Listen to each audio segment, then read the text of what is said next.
Shalom saudara-saudara yang terkasih dalam Tuhan Yesus. Shalom. Selamat hari Minggu. Senang sekali saudara kita dapat bertemu dalam rumah Tuhan.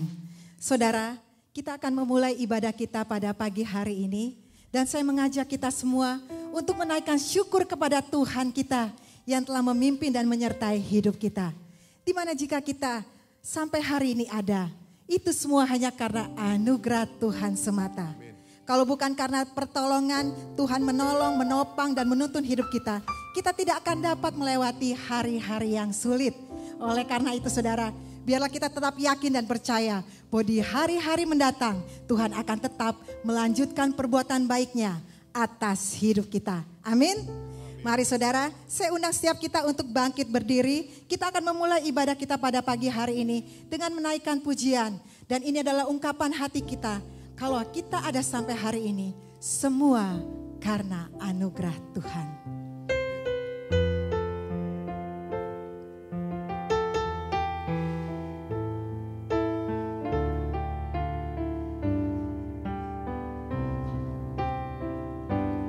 Ku ada sebab anugerah-Mu, ku ada karena kasih-Mu, Tuhan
kami meninggikan, memuji, membesarkan nama-Mu. Engkau Allah yang menjelma menjadi manusia, mati dan bangkit buat kami ya Tuhan Yesus. Terima kasih Bapa untuk kasih setia-Mu yang besar, damai sejahtera-Mu yang menaungi, melindungi, memelihara kami. Terima kasih Roh Kudus, Engkau sendiri yang tinggal di dalam kami selama-lamanya, menjadi penghibur, penolong, penguat, pemimpin kami dalam menjalani hidup di dunia ini. Kami mohon berkat yang limpah dari Allah Tritunggal, Bapa, Anak dan Roh Kudus. Kami memuji, menyembah Allah yang sejati, Allah yang hidup. Ku kan memuji-Mu selamanya. Ku kan memuji-Mu, ku kan memuji-Mu selamanya.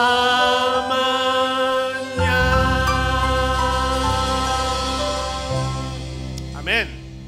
Ayat pembimbing kita diambil dari Galatia pasal 5 ayat 25 dan 26. Demikian firman Tuhan.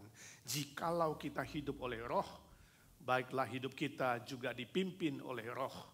Dan janganlah kita gila hormat, janganlah kita saling menantang dan saling mendengki. Amin. Silakan duduk saudara yang kekasih, mari kita berdoa syafaat di hadapan Tuhan.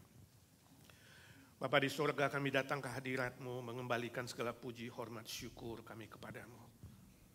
Hanya karena kasih setia-Mu, anugerah-Mu, kebaikan-Mu, kami ada di sini ya Tuhan.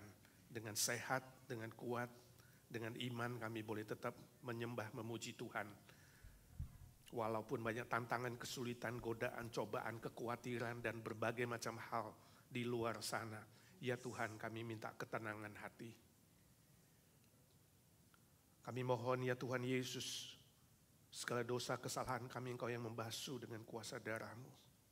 Agar kami siap mendekati tahta-Mu, siap menerima firman-Mu, siap menyembah-Mu, memuji-Mu. Roh Kudus yang menolong kami terus berjalan di dalam terang firman-Mu. Kami siap ya Tuhan menerima berkat-Mu sesuai dengan janji-Mu lewat ibadah seperti inilah Kau turunkan berkat-berkat-Mu. Rohani, jasmani dan semua aspek hidup kami tahu Tuhan ada di dalam tangan-Mu. Terima kasih Tuhan, saat ini kami berdoa syafaat khusus untuk bencana kebakaran yang terjadi di California, khususnya juga beberapa state lain. Tuhan Engkau mengasihani. Bencana demi bencana menyerang Amerika, Tuhan kasihani. Menjelang pemilu ada begitu banyak polemik, ada begitu banyak tantangan, godaan, berita-berita yang tidak karuan. Tuhan tolong kami tetap waspada. Kami doakan seluruh petugas kebakaran yang bekerja agar lindungi mereka Tuhan. Dalam nama Tuhan Yesus, Tuhan redakanlah semua api secepatnya. Kasihanilah. Kalau boleh tidak ada lagi angin yang meniup. Dan segera ya Tuhan, kebakaran boleh tenang kembali. Kami doakan bagi yang sudah evakuasi, yang khawatir, yang takut, Tuhan hiburkan, kuatkan, pelihara mereka. Biarlah dalam situasi seperti ini Tuhan, di tengah-tengah bencana dan juga pandemi yang belum selesai, penduduk Amerika lebih sadar membutuhkan juru selamat. Beri kebangunan rohani, kebangunan moral. Kami doakan mereka yang liberal, yang sengaja melawan Tuhan, menantang Tuhan dalam nama Tuhan Yesus. Beri hati yang bertobat, kasihani Amerika dengan kuasa kasih-Mu yang besar ya Tuhan. Kami yang hidup di sini tidak larut, kami di asal ikut arus, tapi kami sungguh-sungguh berpegang pada kebenaran firman.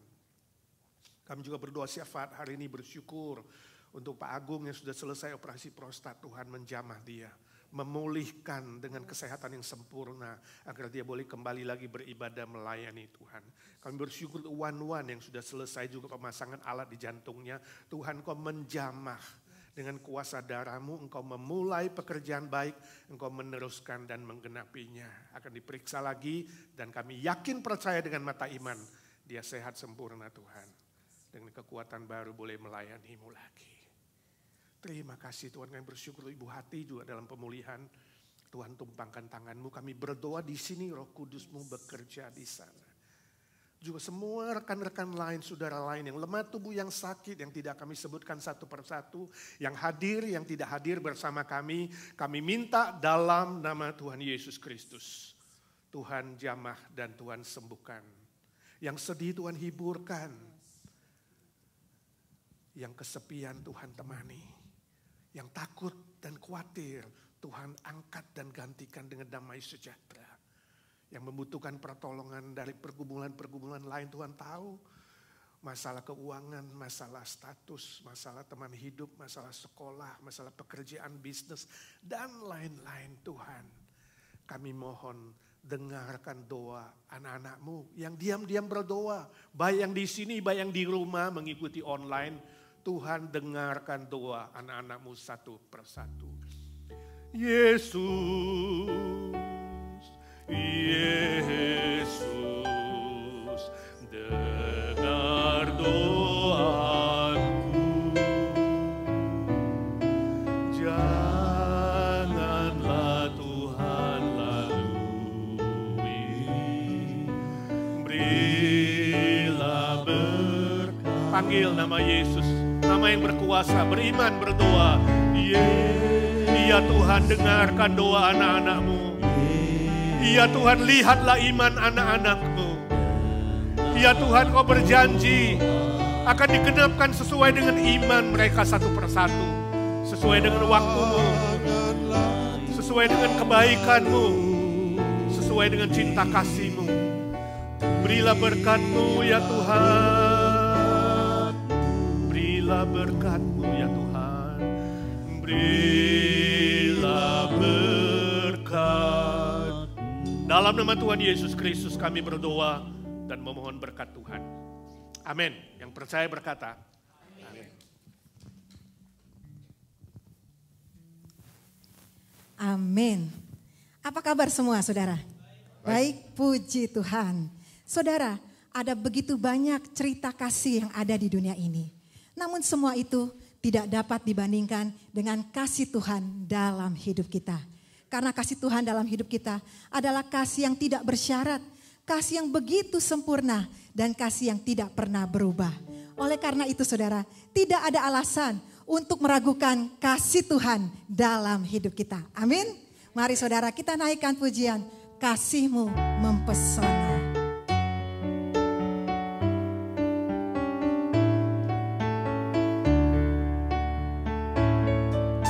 Tuhan kasih-Mu sungguhlah mempesona diriku.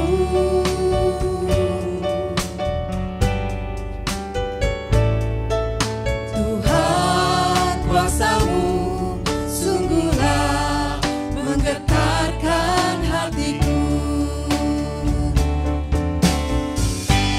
Kasih-Mu ya Tuhan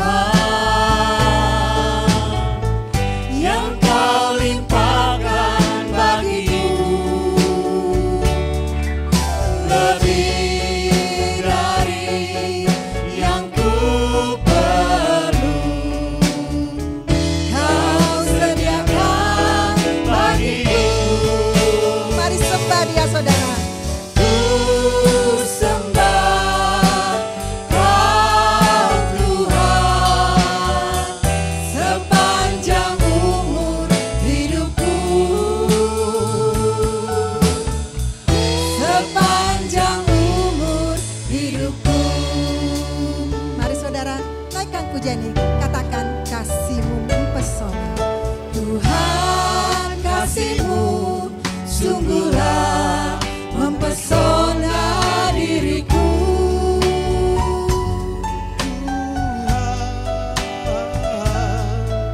Tuhan kuasa-Mu sungguhlah menggetarkan hatiku. Kasih-Mu ya Tuhan.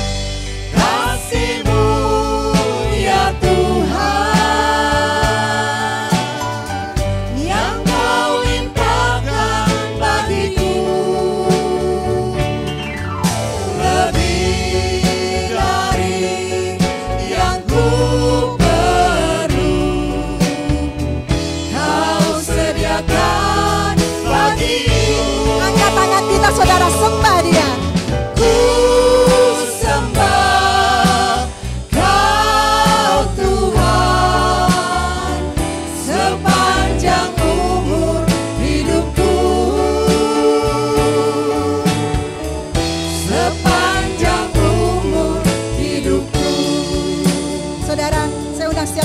bangkit diri, kita naikkan pujian ini sekali, katakan Tuhan kasih. Tuhan kasih-Mu sungguhlah mempesona diriku. Amin.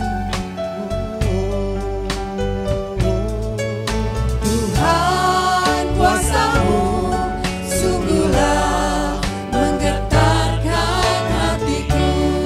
Katakan kasih-Mu ya Tuhan. Kasih-Mu ya Tuhan, yang Kau limpahkan bagiku, lebih dari yang ku perlu.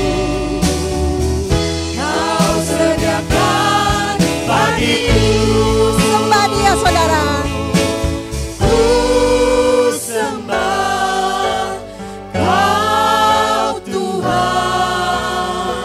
sepanjang umur hidupku, sepanjang umur hidupku. Kasih-Mu ya Tuhan. Kasih-Mu ya Tuhan, yang Kau limpahkan bagiku, lebih dari yang ku perlu. Kau sediakan bagiku. Oh, sembah Dia saudara, Dia layak untuk disembah. Ku sembah Kau Tuhan sepanjang umur hidupku, sepanjang umur hidupku, Sepanjang umur hidupku. sepanjang umur hidupku, sepanjang umur hidupku. Amin saudara, Dia layak untuk kita sembah sepanjang umur hidup kita. Saudara, hanya ada satu pribadi yang tidak pernah berhenti mengasihi kita, apapun keadaan kita. Siapa Dia? Tuhan kita Yesus. Katakan Tuhan Yesus baik. Dengan tetap berdiri, kita naikkan pujian ini. Tuhan Yesus baik.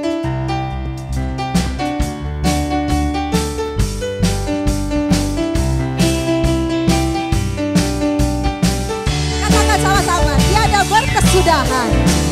Tiada berkesudahan kasih setiamu Tuhan, selalu baru nama-Mu bagiku. Hari berganti hari, Hari berganti hari, tetap kulihat kasih-Mu, tak pernah berakhir di hidupku. Tuhan Yesus baik. Tuhan Yesus baik, sungguh amat baik, untuk selama-lamanya. Tuhan Yesus baik, Tuhan Yesus baik. Tuhan Yesus baik, sungguh amat baik, untuk selama-lamanya. Tuhan Yesus baik. Saudara, kayaknya kurang afdol kalau kita pas nyanyi Tuhan Yesus baik, kita pakai gaya ya. Jadi kita kasih jempol gitu. Jadi Tuhan Yesus baik, sungguh amat baik. Oke? Oke, kita nyanyi dari ulang lagi. Katakan, tiada berkesudahan kasih setia Tuhan.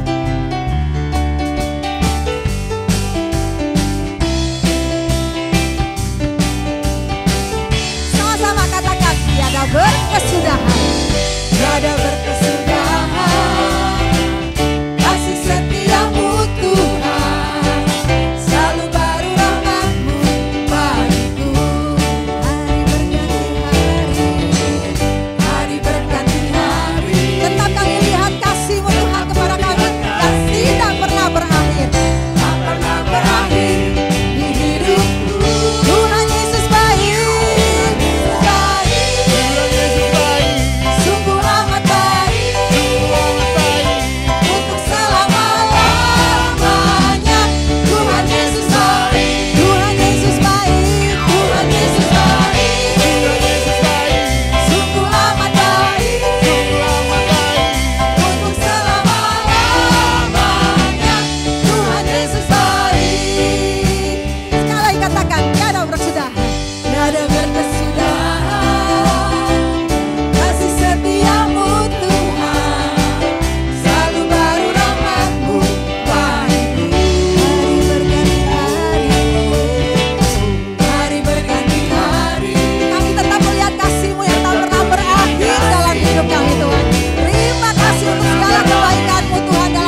baik bagimu, dulu, sekarang, dan selamanya. Ya sungguh baik, Yesus baik bagiku, Yesus baik bagimu, dulu, sekarang, dan selamanya. Ya sungguh baik. Tuhan Yesus baik, sungguh amat baik, untuk selama-lamanya. Tuhan Yesus baik, Tuhan Yesus baik, Tuhan Yesus baik, sungguh amat baik, untuk selama-lamanya. Tuhan Yesus baik, dari selama-lamanya, dari selama-lamanya, oh sampai untuk selama-lamanya, untuk selama-lamanya. Apa saudara? Tuhan Yesus baik. Amin. Iya, silakan duduk saudara. Kita akan membaca secara bertanggapan yang terambil dari Matius 23 ayat yang ke-12 sampai 13 dan ayat yang ke-25 sampai ayat yang ke-24. Saya pada ayat yang ganjil dan saudara selanjutnya. Matius 23. Dan barang siapa meninggikan diri, ia akan direndahkan. Dan barang siapa merendahkan diri, ia akan ditinggikan. Celakalah kamu, hai ahli-ahli Taurat dan orang-orang Farisi, hai kamu orang-orang Konami, karena kamu menutupi pintu kerajaan surga di depan orang, sebab kamu sendiri tidak masuk dan kamu merintangi mereka yang berusaha untuk masuk. Celakalah kamu, hai ahli-ahli Taurat dan orang-orang Farisi, hai kamu orang-orang munafik, sebab cawan dan pinggan kamu bersihkan sebelah luarnya, tetapi sebelah dalamnya penuh rampasan dan kerakusan. Orang Farisi yang buta, bersihkanlah dahulu jalan-jalan itu, maka sebenarnya akan bersih. Celakalah kamu, hai ahli-ahli Taurat dan orang-orang Farisi, hai kamu orang-orang munafik, sebab kamu sama seperti kuburan yang dilabur putih, yang sebelah luarnya memang bersih tampaknya, tetapi yang sebelah dalamnya penuh tulang belulang dan berbagai jenis kotoran. Bersama-sama, demikian jugalah kamu, di sebelah luar kamu tampaknya benar di mata orang, tapi di sebelah dalam kamu penuh kemunafikan dan kedurjanaan. Amin. Saudara, di tengah tantangan dan godaan dunia ini, kita butuh firman Tuhan yang akan dapat menuntun hidup kita di dalam kebenaran. Amin. Mari saudara, saya undang sekali lagi bangkit berdiri dan kita naikkan pujian Ku Kan Terbang.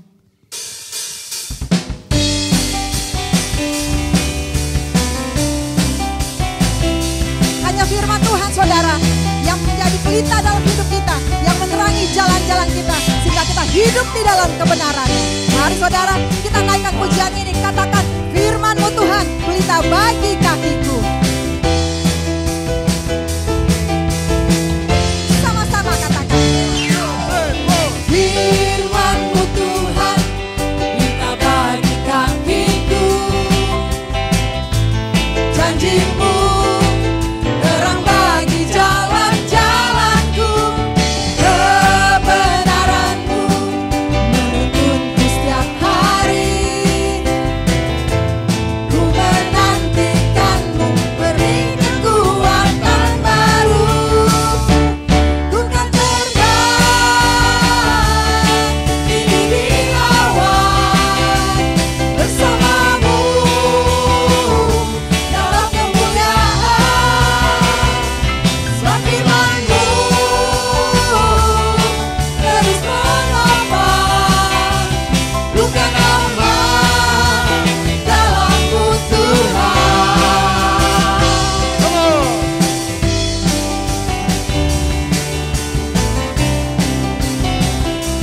Amin. Firman Tuhan pelita bagi kaki kita. Sama-sama, mari naikkan pujian ini. Sekali lagi katakan, firman-Mu Tuhan, pelita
Mari kita akan mengikrarkan pengakuan iman kita. Sama-sama kita katakan, aku percaya kepada Allah, Bapa yang Maha Kuasa, Khalik langit dan bumi, dan kepada Yesus Kristus, Anaknya yang tunggal Tuhan kita, yang dikandung daripada Roh Kudus, lahir dari anak darah Maria, yang menderita sengsara di bawah pemerintahan Pontius Pilatus, disalibkan, mati dan dikuburkan, turun ke dalam kerajaan maut, pada hari yang ketiga bangkit pula dari antara orang mati, naik ke sorga, duduk di sebelah kanan Allah, Bapa yang Maha Kuasa, dan dari sana ia akan datang untuk menghakimi orang yang hidup dan yang mati. Aku percaya kepada Roh Kudus, gereja yang kudus dan am, persekutuan orang kudus, pengampunan dosa, kebangkitan tubuh, dan hidup yang kekal. Amin. Silakan duduk saudara. Saat ini kita akan menyaksikan pujian kuartet Pak Ruben, Ibu Yanti, Ibu Nina, dan Ibu Silvi. Saya persilakan.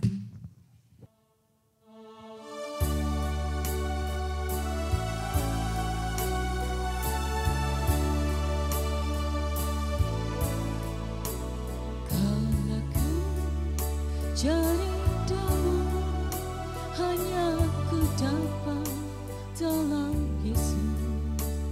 Kalau ku cari ketenangan hanya ku temui di dalam Yesus.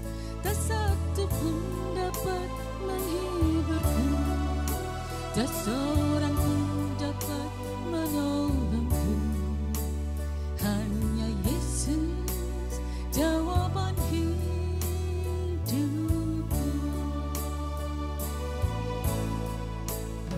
Allah ku cari damai hanya ku dapat dalam Yesus. Allah ku cari ketenangan hanya ku temui di dalam Yesus. Tak satu pun dapat menghiburku, tak seorang pun dapat menolongku. Hanya Yesus jawaban hidupku.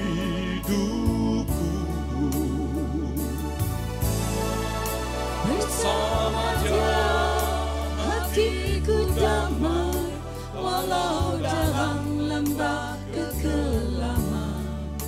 Bersama Dia hatiku tenang, walau hidup penuh tantangan. Tak satu pun dapat menghiburku, tak seorang pun dapat menolongku.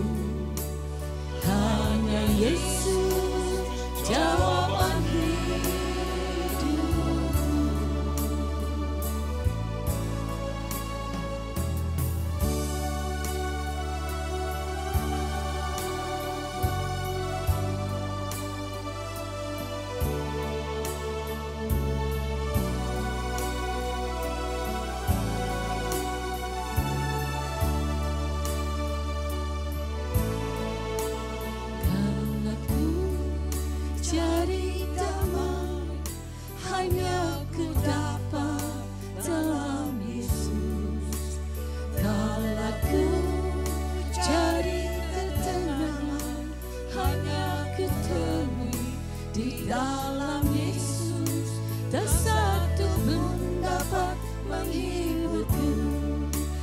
Seorang pun dapat menolongku.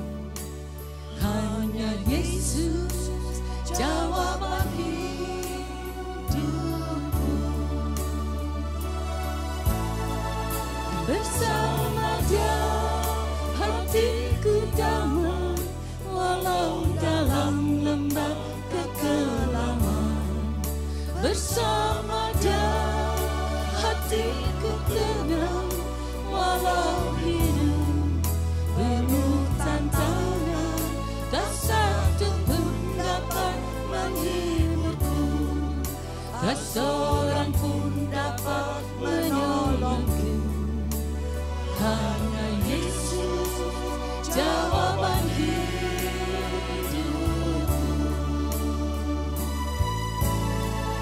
Bersama Dia hatiku damai, walau dalam lembah kekelaman. Bersama Dia hatiku tenang, walau hidup penuh tantangan. Tak satu pun dapat menghiburku, tak seorang pun dapat menolongku. Hanya Yesus jawaban hidupku.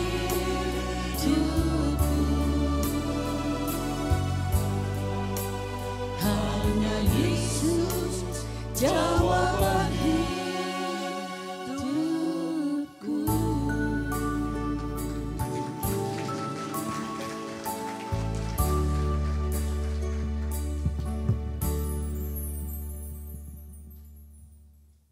Amin untuk pujian yang kita dengar. Saudara, benar ya, apapun masalah saudara, Yesuslah jawaban hidup kita. Mari kita siapkan hati kita untuk mendengarkan firman Tuhan, saudara. Saudara, tidak ada satu pribadi yang mengenal isi hati kita selain Tuhan kita Yesus Kristus. Bahkan orang terdekat sekalipun, mereka hanya bisa meraba atau menebak isi hati kita. Tapi Tuhan melihat kedalaman isi hati kita, sehingga tidak ada yang dapat disembunyikan di hadapan Tuhan. Mari saudara siapkan hati kita, kita naikkan pujian. Pribadi yang mengenal hatiku.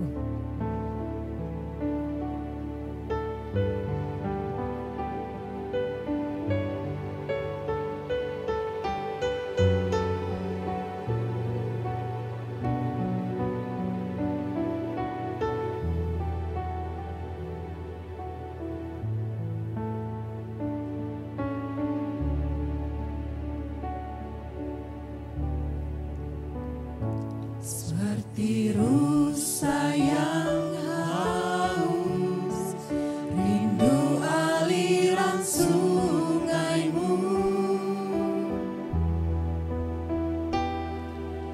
Hatiku tak tahan menunggumu.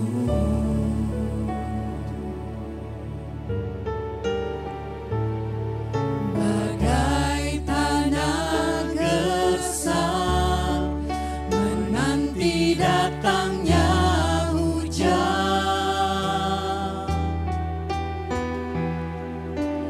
Begitupun jiwaku, Tuhan.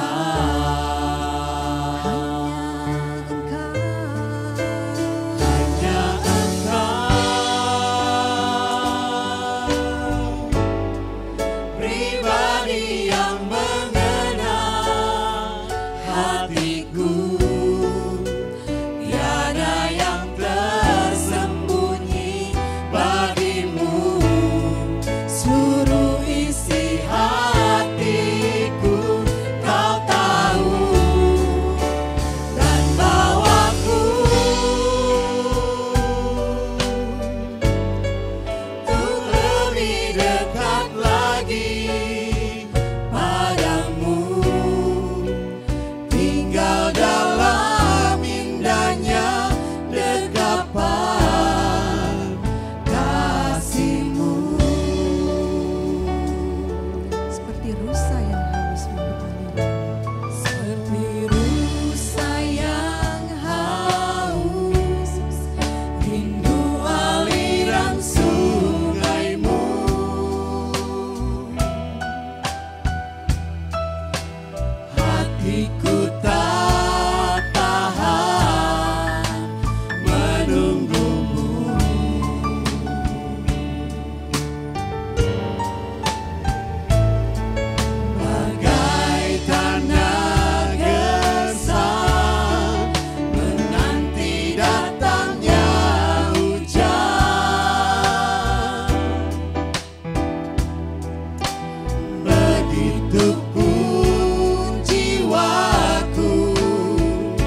tiada yang tersembunyi bagimu.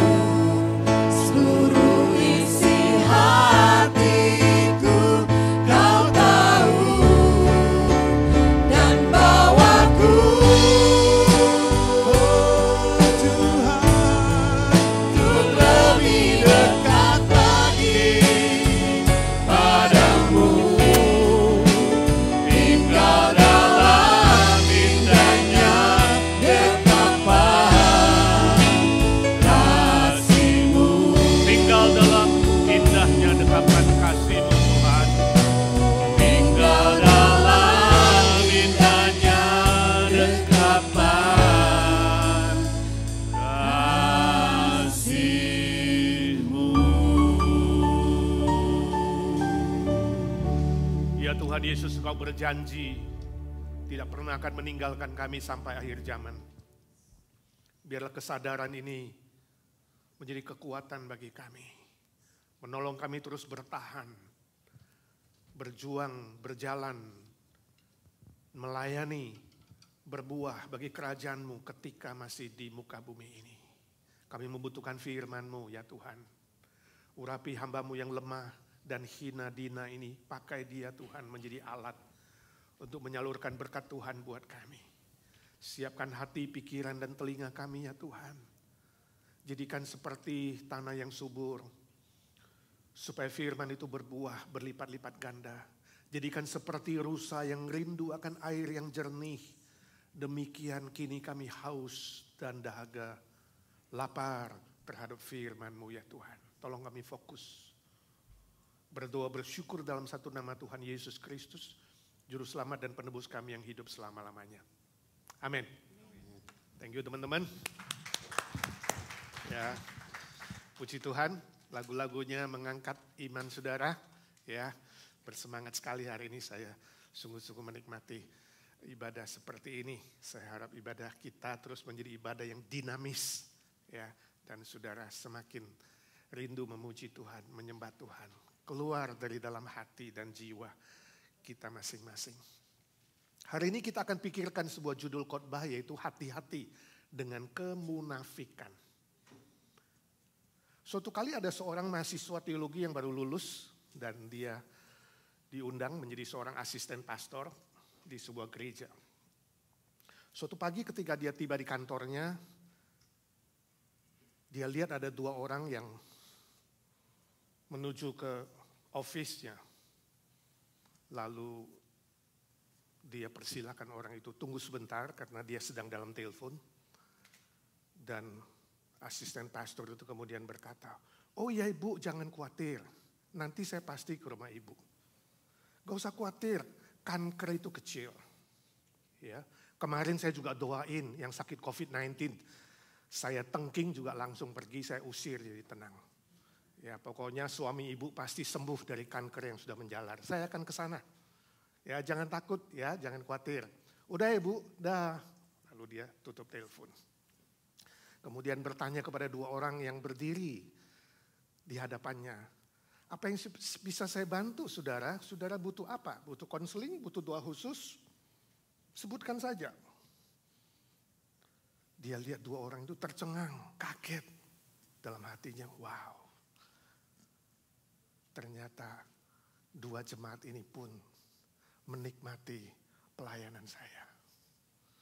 Lalu salah satunya berkata, "Pak, kami disuruh Pak Pendeta ke sini. Katanya mau perbaiki telepon. Habis katanya kabelnya kemarin putus." Hah? Ketahuan bohong. Ini yang disebut munafik, saudara.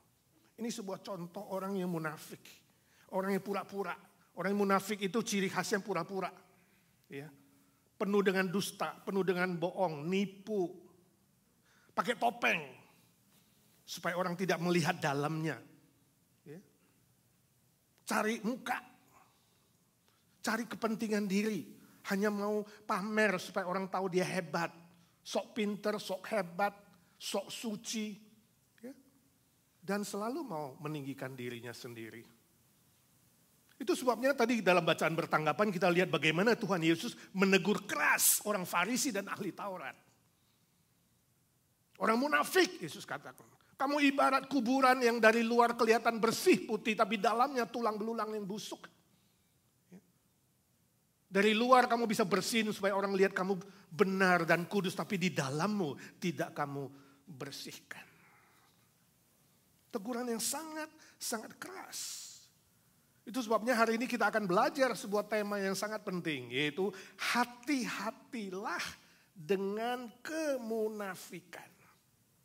Nah, Rasul Petrus setelah dia diubah oleh Tuhan, kita sudah baca itu, ya, dia mengerti ini dan dia ingin iman dia bertumbuh dan iman kita juga bertumbuh, dan dia mengajarkan 7 tangga pertumbuhan iman. Kita sudah pelajari 2 minggu yang lalu. Tangga yang pertama, iman tanpa kebajikan sama dengan mati. Jadi iman saja tidak cukup, perlu tambah kebajikan. Lalu kita juga pelajari minggu lalu kebajikan tanpa pengetahuan. Nah, itu lantai kedua atau tingkat kedua atau tangga kedua dari iman kita. Ya, kebajikan tanpa pengetahuan sama dengan buta, picik, gampang disesatkan. Dan hari ini kita akan belajar tangga yang ketiga. Mari kita baca 2 Petrus 1 ayat 5 dan 6. Firman Tuhan dalam 2 Petrus pasal 1 ayat 5 dan 6. Bersama-sama kita membaca. Justru karena itu kamu harus dengan sungguh-sungguh berusaha untuk menambahkan kepada imanmu kebajikan. Dan kepada kebajikan pengetahuan. Dan kepada pengetahuan penguasaan diri. Dan kepada penguasaan diri ketekunan. Dan kepada ketekunan kesalehan. Perhatikan saudara ayat 6a. Dan kepada pengetahuan penguasaan diri. Ini pelajaran yang sangat penting. Sebab saudara, ya, sebab pengetahuan yang kamu punya tanpa penguasaan diri sama dengan munafik. Nah, ini pertanyaan kita minggu lalu. Apa akibatnya, bahayanya kalau seorang banyak tahu? Ya, kalau banyak tahu jadi sok tahu. Bisa. Banyak tahu kemudian jadi merasa lebih hebat, lebih pintar. Lebih titik-titik dari orang lain. Dan tidak hati-hati bisa jatuh dalam kemunafikan. Jadi pengetahuan tanpa penguasaan diri sama dengan munafik. Nah, di ayat 6a itu muncul istilah penguasaan diri dalam bahasa Yunaninya itu ekrateia. Bahasa Yunani di sana artinya kemampuan seseorang untuk memegang dirinya. Atau kemampuan seseorang untuk menguasai atau mengontrol dirinya. Itu ekrateia. Filsuf yang terkenal bernama Aristoteles pernah mengatakan bahwa di dunia ini ada 4 jenis manusia dalam hal perasaan dan rasionya. Dalam relasi perasaan dan pikiran itu ada 4 jenis manusia. Jenis yang pertama itu orang yang gak pakai perasaan. Nah, saudara pernah ketemu orang begitu gak? Gak pakai perasaan, jadi rasio tok. Ya, bahasa Yunaninya sophrosune. Ya, ini orangnya dingin, cuek, gak peduli, dan gak punya perasaan. Seolah-olah perasaannya sudah kebal dan sudah mati. Ya. Misalnya ada anak yang kecil kelaparan, nangis, mungkin buang air kecil. Bapaknya dengar, masih enak-enak main handphone. Mamanya lihat, masih telepon, gosipin sama teman-teman. Lalu kakak dari anak itu bilang, "Pak, itu dedek kelaparan tuh, nangis terus." Lalu si papa bilang, "Biarin aja. Anak kalau gak makan 1 hari juga gak mati." Lalu istrinya bilang apa? "Dasar gak punya perasaan." Ya kan? Sudah ketemu gak orang-orang model begitu? Gak ada perasaan, mati, kebal. Nah, model kedua itu disebut gak pakai otak. Di satu yang gak ada perasaan, kedua ya gak pakai otak. Emosi tok. Ya, bahasa Yunaninya akolasia. Ya. Ini orang-orang yang hanya ikuti nafsu dan perasaan dia saja. Ya. Otaknya sudah kebal. Sudah tumpul, gak pernah dipakai. Misalnya ini orang udah sakit, batuk-batuk gak sembuh-sembuh, ya kan? Tapi maunya makan gorengan, makan yang minyak-minyak, ya kan?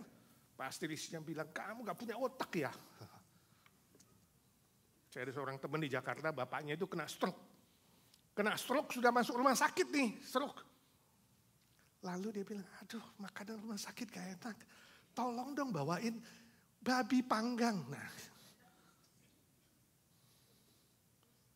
mungkin istrinya bilang, otak sih di mana sih? Nah, kalau istri yang gak punya otak bilang, ya udah gue bawain 2 kilo, makan lo di situ biar mati cepet. Jadi mengikuti nafsu saja, ya itu jenis yang kedua. Jenis yang ketiga adalah orang yang rasionya dan perasaannya konflik. Ya, ada rasio, ada otak, ada perasaan, suka konflik. Lalu yang menang itu adalah perasaan. Kalau konflik yang menang perasaan. Jadi emosi lebih besar dari rasio. Emosinya, perasaannya lebih kuat dari pikirannya. Nah ini disebut akrasia. Nah contoh misalnya si A itu ikut program Kapul. Sudah tahu Kapul ya, di Amerika ada Kapul tuh. Ya kan? Ikut program, nah saudara bisa ikut Kapul orang. Ya, mobil orang ke kantor, nebeng. Setelah ikut 2-3 hari, giliran suatu hari dia yang harus nyetir mobil. Si A ini, dia harus bawa teman baru pulang kerja. Bawa teman baru katakanlah si B, gak kenal orang asing, namanya program. Karena satu jalur kemudian boleh ikut. Lalu B naik ke mobilnya. Waktu naik ke mobilnya dia nyetir, ini orang baru, teman baru nih, nyetir. Baru 1 mil, sadar dia. Dia pegang jaketnya dekat situ lah, dompetnya gak ada. Lalu si A pikir, wah ini gila ini. Baru pertama kali ikut gue Kapul sudah nyolong dompet gue. Aduh kalau gue gak hati-hati ntar gue bisa diapain ya. Gue harus buat sesuatu. Jadi konflik antara rasio dan perasaan dia terus berpikir. Lalu yang menang perasaan, dia ikut nafsunya. Dia langsung pinggirin mobil, cet. Ya, pinggirin mobil, dia langsung bilang, mana dompetnya? Keluar dari mobil ini sekarang juga. Waduh. Jadi orang itu takut langsung kasih dompetnya dan keluar, ditinggal di pinggir jalan. Dia tancap gas, dia nyetir pulang. Sampai ke rumahnya, wah dia rasa lega, oh aman. Dia bilang sama istrinya, aduh gue hampir tadi dirampok. Istrinya bilang, aduh lu jangan tegang dulu, gue mau bilangin. Tadi pagi saya mau telepon kelupaan. Saya mau bilangin mas, dompetmu ketinggalan di meja makan. Jadi yang ngerampok yang siapa sekarang? Nah ini konflik antara rasio dan perasaan, tapi nafsu atau perasaan itu yang menang, lebih kuat. Sehingga akhirnya otaknya dikalahkan, pikiran dikalahkan, kebenaran dikalahkan. Jenis yang keempat, sebaliknya konflik antara rasio dan perasaan dan emosi, tapi akhirnya yang menang adalah otaknya. Pikirannya yang menang. Pikiran dan otak lebih kuat dari emosi dan perasaan. Nah ini menurut Aristoteles adalah ekrateia, penguasaan diri. Orang yang bisa mengontrol dirinya sendiri. Nah sekarang saya tanya, saudara jenis mana? Saudara yang jenis pertama, kedua, ketiga, termasuk yang mana? Saudara katakan, ya Pak tergantung lah. Tergantung situasi dan kondisi, tergantung terhadap siapa yang dihadapi Pak. Ya kan? Misalnya kalau hadapi suami, ya pastilah cepat naik darah. Ya kan? Emosi, ya kan? Suami bilang, hadapin istri, pastilah gue itu gak pakai perasaan, cuek aja, didiamin aja. Siapa yang hadapi? Ya kan? Sama bos, wah konflik nih, pengennya sih emosi menang, tapi gak berani jotos bos. Ya akhirnya rasio yang menang. Terus pegawai yang malas langsung meledak, ya kan? Perasaan yang menang. Terhadap godaan uang gimana? Mana yang menang? Nafsu atau pikiran? Gua ambil ketahuan, wah ini maling masuk penjara nih. Tapi nafsunya bilang, sikat aja kapan lagi kamu lihat uang nih, ya kan? 2M di depan. Mana yang menang? Godaan seksual, pornografi, godaan-godaan lain bagaimana? Apa yang menang? Pikiranmu atau perasaanmu? Ada orang bilang, Pak, tergantung. Wanita itu kan beda dengan pria. Ya, wanita katanya lebih emosional. Lebih pakai perasaan. Kalau pria lebih rasional. Lebih pakai pikiran. Setuju gak? Contoh. Ya, si Butet baru cukur rambut. Potong rambut. Ke gereja, ya. Ketemu dengan si Nonik. Noni tanya, Tep, lu baru cukur rambut ya? Iya, kependekan ya? Kelihatan leher gua kok jadi agak kecil nih, agak rendah. Lalu Nani bilang, enggak kok, saya suka leher kayak kamu. Ya kan? Bagus, ya kan? Enggak, kelihatannya kalau gue pakai baju kayak begini nih ya. Ya agak lebar nih, bahu saya jadi kurang bagus. Bagus kok, katanya.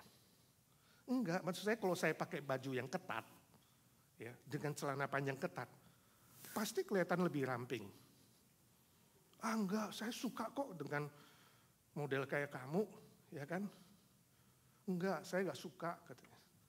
Soalnya paha gue kelihatan gede nih dan pinggulnya. Justru yang gitu yang seksi.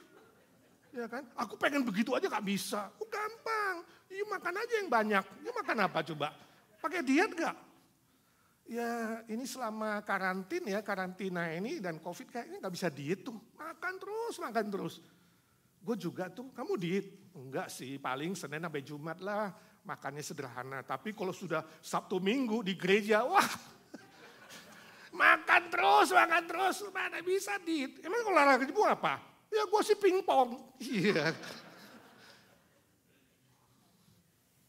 Lalu masuk. Ya, masuk si Ucok. Dia juga baru potong rambut. Ya, ketemu dengan si Udin. Udin tanya, Cok, lu baru potong rambut? Iya tuh. Selesai pembicaraan. Sudah melihat bedanya? Wanita itu kalau ngomong, dari rambut, pindah ke bahu, pindah ke pakaian, pindah ke paha, ke pinggul, ke makan, ke diet. Lebih emosional, lebih perasaan. Kalau pria, praktis, singkat, tepat, sudah. Berpotong rambut, iya. Ya. Kok bajunya sama? Ini kan pria, bajunya sama. Kok bajunya sama? Beli di mana? Walmart kan? Iya, Walmart. $9.99 ya. Selesai udah. Kalau wanita pakai baju yang sama, kok sama sih? Gue pulang lah. Sih, perasaan. Kok bajunya sama? Dia gak mau sama. Saya gak tahu betul gak, saudara demikian gak? Saudara setuju gak? Bahwa pria dan wanita itu beda. Benarkah wanita itu lebih emosional? Benar gak? Benar gak pria itu lebih rasional? Atau memang ada juga wanita yang rasional. Dan pria emosional banyak, nafsu, ya kan?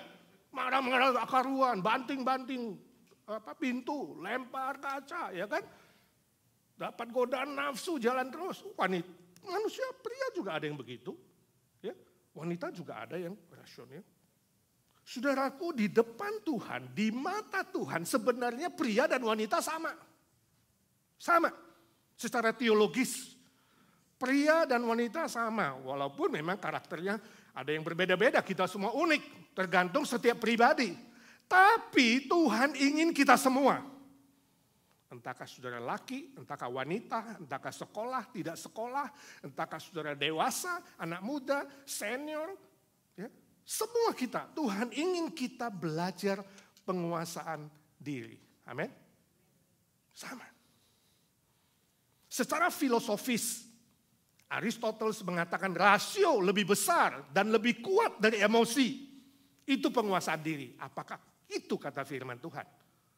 Setuju gak saudara dengan konsep atau teorinya Aristoteles? Apa kata firman Tuhan?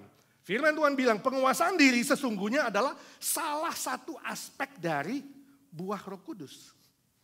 Galatia 5:23, betul gak? Buah roh punya 9 aspek atau 9 rasa. Dan rasa yang terakhir, yang paling sulit dipelajari adalah penguasaan diri. Jadi tanpa Roh Kudus yang memproduksi buah penguasaan diri, tidak mungkin seorang manusia bisa memperoleh penguasaan diri yang sejati. Jadi konsep filosofisnya Aristoteles kita tidak setuju Penguasaan diri bukan seperti kata Aristotle bahwa kalau otakmu, pikiranmu lebih kuat dari emosi, itu sudah penguasaan diri. Belum tentu. Kebanyakan pakai otak kamu jadi rasionalis. Orang yang rasionalis itu orangnya apa? Kurang sensitif, gak peka. Dingin, kaku, bisa jadi orang yang kejam. Ya? Hati-hati. Bukan itu. Pengertian yang lebih tepat adalah kembali kepada firman Tuhan.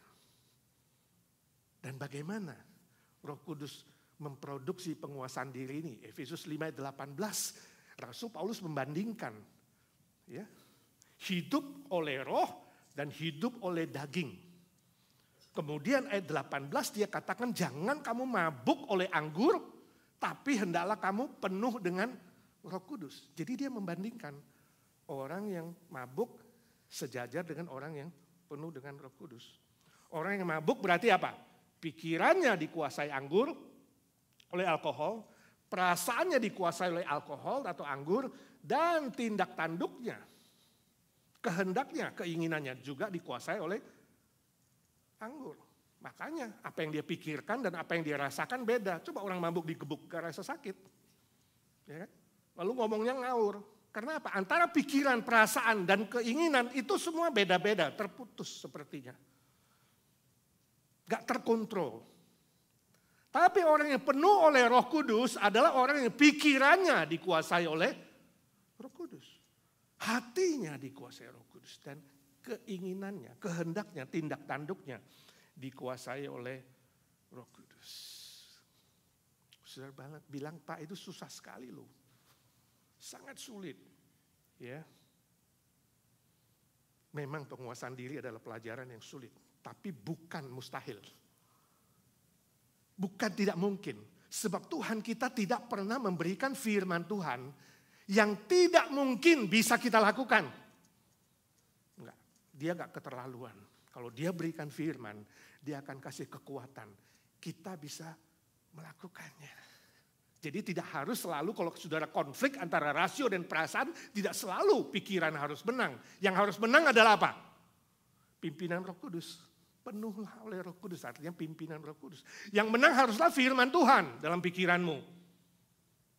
Yang menang harusnya cinta kasih Kristus yang dari Kalvari dalam perasaanmu. Perasaanmu harus dicocokkan sama firman, sama kasih Kristus. Pikiranmu dicocokkan dengan firman Tuhan. Dan keinginanmu, tingkah lakumu, tindakanmu dicocokkan dengan kehendak Tuhan. Itulah penguasaan diri. Bila saudara telah beriman kepada Tuhan Yesus, Bapa di sorga akan mengutus Roh Kudus diam di dalam kamu selama-lamanya. Dan jika saudara memiliki Roh Kudus, maka dia akan memproduksi penguasaan diri itu. Sebab itu saudara harus minta kepekaan, sensitivitas dari suara Roh Kudus yang memimpin kamu, yang ingin memenuhi seluruh aspek hidupmu. Minta itu. Agar penguasaan diri kemudian terus dihasilkan. Buah itu semakin melimpah. Wah Pak, kayaknya masih abstrak ini. Caranya gimana dong Pak? 2 hal. Yang pertama, caranya sadar diri, bukan lupa diri. Nah, ini yang pertama. Orang yang tidak menguasai diri, orang yang lupa diri. Sadar diri, bukan lupa diri. Sadar diri apa? Sadar diri lemah. Sadar dirimu itu terbatas. Sadar dirimu tidak sempurna. Nah, kesadaran ini bisa membuat kita kemudian lebih rendah hati. Gak meninggikan hati. Rendah hati dan selalu bersandar kepada anugerah Tuhan dan belas kasihan Tuhan. Orang yang tidak sadar diri akan lupa diri, merasa dirinya lebih hebat, lebih pintar, lebih benar, lebih suci, ya, lebih titik-titik dari orang lain. Dan efeknya adalah jadi munafik. Efeknya adalah cenderung menghakimi orang lain. Karena dia merasa dia lebih hebat. Orang lain semua salah dan rendah. Saya baca cerita suatu hari ada seorang businessman. Katakanlah namanya Pak Acong. Ya, dia businessman. Dan dia seorang majelis gereja. Lalu suatu kali setelah dia pulang dari Singapura, tiba di airport dijemput oleh beberapa majelis temannya dan sekretaris pribadinya. Ya. Lalu keluar dari terminal dan jalan, sekretaris langsung lapor. Pak, mau kasih tahu, itu Pak Amin, ya, salah satu majelis, rumahnya kebakaran. Tuh kan saya sudah bilang, ya, ini memang sudah sepantasnya bagi dia. Tapi Pak, kata sekretaris, tapi dia belum teruskan, dipotong lagi. Saya bilang, udah sepantasnya. Sebab dia majelis yang paling pelit, ya, dan paling suka bikin gara-gara. Males lagi, ya kan? Meeting jarang datang, datang juga telat, pulang pagian. Ya. Tapi Pak, kata majelis yang satu lagi, saya juga mau kasih tahu, kesel apa? Sudah, bagi saya kebakaran rumah Pak Amin itu adalah penghakiman dari Tuhan. Dia harus terima itu hukuman. Ya. Sekretaris bilang, sambil jalan bawa koper menuju ke mobil, tapi Pak, apa? Kamu mau bilang apa? Dia angkat dagunya, dia cakap, lu mau ngomong apa dari tadi? Pak, tapi rumah Bapak juga kebakaran. Dia pegang dahinya, oh Tuhan. Ya sudah, mari kita pulang. Yesus bilang orang munafik melihat gajah di mata orang lain, tidak melihat semut atau selumbar atau debu di mata sendiri. Sadar diri, gak ada manusia yang sempurna. Sadar diri kita semua lemah, kita semua terbatas. Ya. Kita semua membutuhkan anugerah Tuhan. Dan kesadaran itu kemudian membuat kita menguasai diri. Gak sembarang bicara. Ya. Pikir 2 kali, bicara 1 kali. Jangan bicara 1 kali, mikirnya gak pernah. Atau apa yang dipikirin, apa yang diomongin beda. Ya. Sadar diri. Jangan cepat-cepat merasa lebih hebat, angkuh. Ya. Paling benar, paling hebat, kemudian seperti munafik dan Farisi yang cepat menghakimi orang lain. Tanggalkan itu. Kesadaran diri bahwa diri kita lemah dan terbatas akan menolong kita menanggalkan kesombongan dan memakai rendah hati. Oh, rendah hati itu pelajaran yang sulit, saudaraku, sebab itu pelajaran seumur hidup. Seumur hidup. Ibu bisa rendah hati 1-2 tahun, tapi begitu tinggal 2 tahun sebelum mati, tahu-tahu jadi gak karuan, bisa. Yaitu seumur hidup.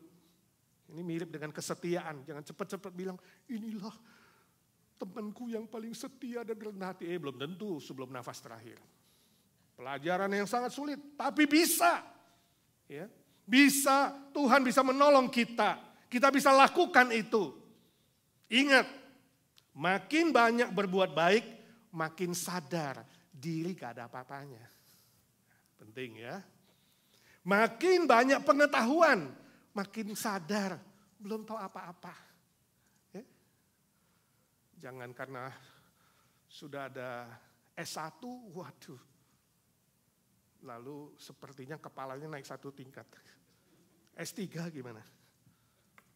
Makin belajar, makin rasa gak tahu. Seperti padi, makin runduk. Makin banyak memberi, makin sadar. Aku belum buat apa-apa Tuhan.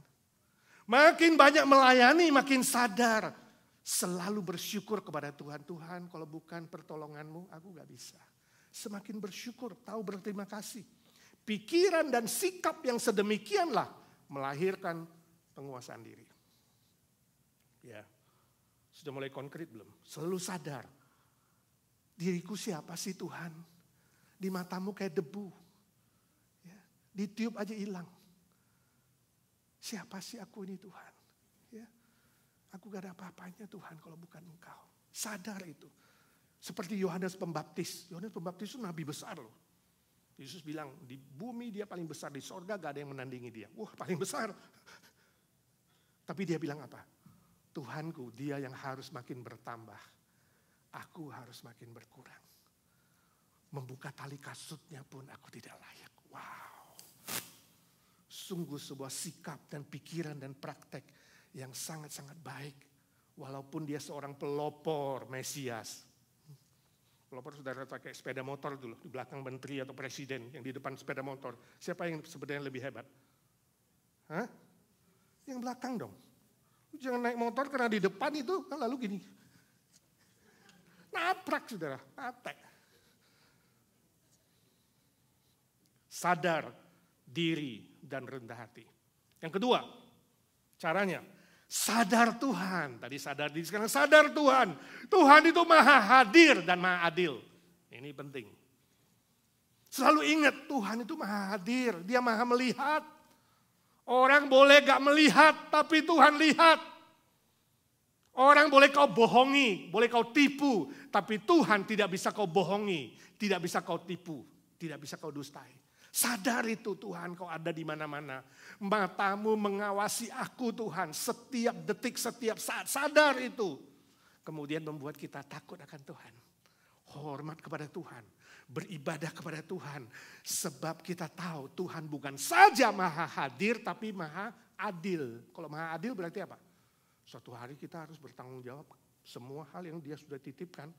Membuat kita lebih tanggung jawab, hidup ini gak main-main. Lebih bertanggung jawab dalam keluarga, ya, dalam pekerjaan, dalam sekolah, dalam apa saja, keuangan, hobi, ibadah, pelayanan, semua aspek, besar, kecil, sampai sedetailnya. Kita akan lebih bertanggung jawab kalau kita sadar Tuhan itu maha adil.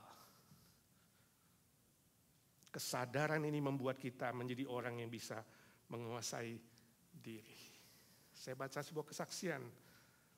Seorang yang bernama Cepi Hakim. Dia seorang prajurit tempur khusus terjun payung. Dia pernah cerita, waktu dia masih ikut latihan di Bandung, dia cerita ya di Margahayu Bandung, saudara yang di Bandung masih tahu itu. Ya, dia menjalani latihan yang cukup berat, dia katakan.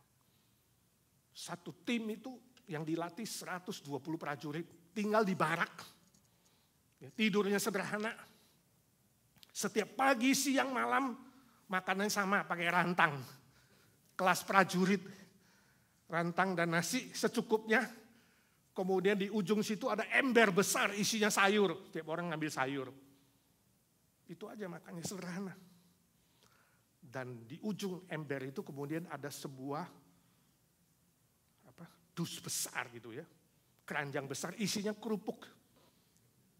Nah, kerupuk itu adalah milik seorang ibu muda yang tinggalnya gak jauh dari asrama mereka. Dia jualan kerupuk di situ sudah bertahun-tahun. Tapi ibu itu gak pernah ada di tempat. Siapa aja mau ambil kerupuk, ambil sendiri. Ya, lalu di ujungnya ada kardus bekas sabun rinso, itu tempat bayar. Ambil sendiri, bayar berapa kamu tahu, mau kembalian terserah ambil sendiri. Dia gak di situ, gak pernah hadir ibunya.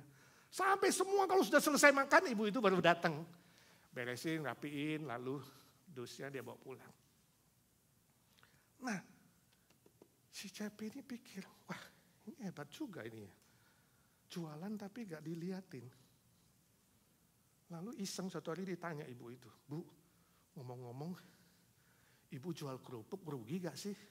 Ada gak sih ini prajurit yang makan gak bayar? Atau nipu ambil 5 bayar 1? Ibu itu bilang, sudah bertahun-tahun saya jualan kayak begini. Gak pernah tuh, selalu untung, gak pernah defisit. Ya. Penasaran, kok ini prajurit hebat sekali ya. Makannya sederhana, ada godaan kerupuk, ya, bisa free lagi. Lalu tanya pelatihnya. Pelatihnya beberapa mengatakan begini, ya selama bertahun-tahun ibu ini jualan kerupuk, gak ada yang berani mencuri atau makan gak bayar. Ya. Sebab mereka itu percaya, siapa yang gak bayar, besok terjun payung gak buka. Payungnya gak buka, mati berkalang tanah. Berani lu gak bayar. Ya mungkin itu mitos katanya. Mitos yang sudah lama terjadi, ada yang memang dulu payungnya gak buka, mati. Nah ternyata itu memang terkenal tukang makan kerupuk gak bayar. Jadi cerita itu jadi merata di situ. Setiap prajurit masuk gak berani gak bayar. Untung kita makan di agensi gak bayar gak apa-apa. Tapi poin saya saudara dari cerita ini adalah bahwa manusia itu bisa kita bohongin. Bisa kita tipu. Tapi Tuhan gak bisa. Dia maha hadir, dia maha melihat, dia maha tahu. Dan dia maha adil akan menuntut itu. Harusnya kesadaran ini membuat kita kemudian bisa menguasai diri. Tidak jadi orang munafik yang pura-pura. Bisa pura-pura di depan orang, gak bisa di depan Tuhan. Ya. Pakai topeng di depan manusia bisa, gak bisa pakai topeng di hadapan Tuhan. Terbuka, dia melihat sampai ke isi hati kita yang paling dalam. Membuat kita kemudian meninggalkan dan menanggalkan kemunafikan itu. Buang dusta, buang tipu, buang topeng. Sebab Tuhan tahu. Buang motivasi yang suka pamer diri. Buang itu. Untuk meninggikan diri, buang itu. Sebab apa? Sesungguhnya maut itu dekat dengan setiap kita. Amin. You sadar gak? Kalau you sadar maut itu dekat. Alangkah indahnya kalau setiap hari kita itu ibarat prajurit Kristus yang siap terjun payung. Betul gak? Kita akan sadar maut itu di depan mata. Di depan wajah kita. Nah, kalau saudara gak punya kesadaran itu, saudara kira ya gampang lah. Masih lama kok matinya. Nipu sekali juga gak apa-apa ya. Belum tahu. Nah, tiba-tiba bunyi tet-tet-tet. Kita gak planning. Bisa aja itu panggilan maut. You don't know. Ya, maut di depan wajah kita. Saya rindu kita punya kesadaran itu saudara. Bahwa Allah itu maha hadir, maha melihat, dan maha adil. Dan menolong kita hidup lebih bertanggung jawab, takut akan Tuhan. Dan menjauhkan diri dari kemunafikan. Hati-hati dengan kemunafikan. Tanggalkan itu. Amin. Mari kita doa. Ya Tuhan, suara hamba-Mu sudah berhenti. Ya Roh Kudus Engkau yang tinggal di dalam kami, teruslah berbisik-bisik, memimpin, menuntun. Supaya kami semua sensitif, peka mendengarkan bimbingan-Mu, nasihat-Mu, teguran-Mu. Dan kami diubah dari hari ke hari. Semakin berkenan kepadamu, semakin memuliakan Engkau ya Tuhan. Dan menanggalkan kemunafikan. Berdoa bersyukur dalam nama Tuhan Yesus Juru Selamat kami yang hidup selama-lamanya. Amin. Tuhan memberkati saudara. Saudara, dengan tetap berdiri kita akan menutup ibadah kita pada siang hari ini dengan kita naikkan pujian Di Jalan Ku Diiring.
Saudaraku yang kekasih, arahkanlah hatimu dan pikiranmu kepada Tuhan dan terimalah berkat-Nya. Tuhan memberkati engkau dan melindungi engkau.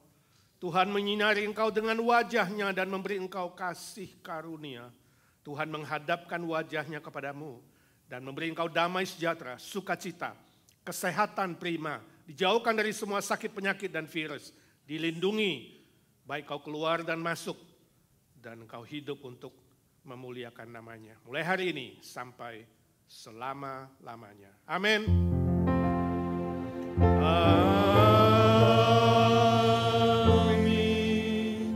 Amin.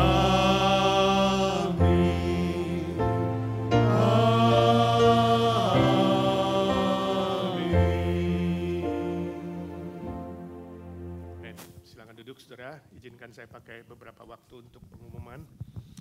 Yang pertama, kami menyambut teman-teman yang baru pertama kali hadir di IGNC, apakah ada? Tolong angkat tangan saja, semua orang lama. Baik, tetap setia dalam ibadah saudara. Minggu depan kita akan memikirkan sebuah topik, berhenti sama dengan mundur. Ya. Online service setiap minggu pukul 6 sore bagi saudara yang tidak datang pagi atau mau kasih tahu teman-teman, ya, silakan ke channel YouTube, ya, online IGNC online service. Ya, berita sukacita kita sudah tahu, ya, Amy sudah melahirkan bayinya yang bernama Jonas, ya, dia masih perlu didoakan sebab prematur dan masih harus pakai mesin nafas. Ya, saudara ingat bayinya dalam doa saudara, ya. Bagi saudara-saudara yang online, ya, dapat memberi persembahan lewat transfer Zelle maupun dikirimkan mail, ya, ada alamatnya di sana, nanti Warta Jemaat akan ada di WhatsApp saudara. Lalu Sabtu ini saudara, khusus perhatikan hari Sabtu ini tanggal 19 September jam 10 pagi di Fellowship Hall ada komisi wanita dan youth gabung, ya, belajar bikin sushi, ya. Bu Nina, sushi dan apa yang youth? Martabak, ya. Ya, jadi youth akan diajarin oleh si Teddy buat martabak manis, kemudian Pak Sardi akan mengajar bikin sushi. Ya, ya. Jadi saudara datang, kita bersekutu, makan bersama, tangan. Tuhan memberkati, ya. Kasih.